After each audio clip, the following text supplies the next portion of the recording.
എടാ പ്രതാപ, എല്ലാ പ്രാവശ്യവും ഇതുപോലെ പ്രതീക്ഷകൾ തന്നിട്ട് പിന്നെ അതിനേക്കാൾ നിരാശപ്പെടുത്തിയിട്ടുണ്ട് നിങ്ങളൊക്കെ കൂടെ. ഇത്തവണ അങ്ങനെ എന്തെങ്കിലുമൊക്കെ സംഭവിക്കുമോ? ഇല്ലമ്മേ, അവളുടെ ചിത കത്തുന്നത് കണ്ടിട്ടേ ഞാൻ മടങ്ങി വരൂ. പിന്നെ ഇനി അവൾ നാളെ ശല്യം ചെയ്യണമെന്നുണ്ടെങ്കിൽ അവള് ആത്മാവായിട്ടോ ഇല്ലെങ്കിൽ പ്രേതമായിട്ടോ വല്ലതും നമ്മുടെ പിന്നാലെ വരണം. ദൈവത്തെ സ്വാധീനിച്ചവള് മാത്രമല്ല, ദൈവത്തെ കെട്ടിയിട്ട് നടക്കുന്നവളാ. അതുകൊണ്ട് ദൈവം ഇനി പ്രേതമായിട്ട് അവളെ കൊണ്ടുവരുമെന്ന് പറയാൻ പറ്റത്തില്ല.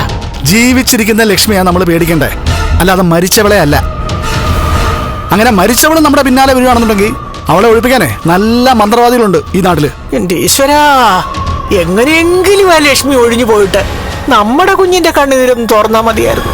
24 സ്റ്റഡി അബ്രോഡ്. വിദേശ പഠനം ഇനി സുരക്ഷിത്. വിദേശ പഠനം ആഗ്രഹിക്കുന്നവർ ഉടൻ വിളിക്കൂ 9001 9001 56 800800 800120.